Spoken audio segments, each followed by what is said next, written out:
How to turn on announce calls on iPhone. To get started, first of all go ahead and open up the Settings application on your phone.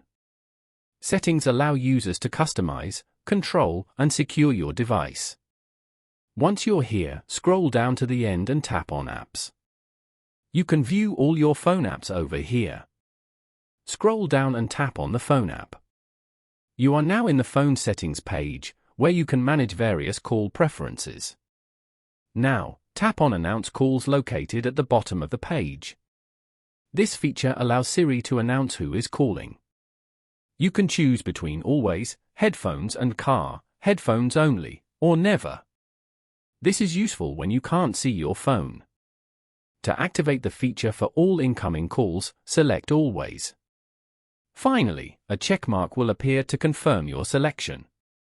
Following these steps, you can easily turn on announce calls on an iPhone.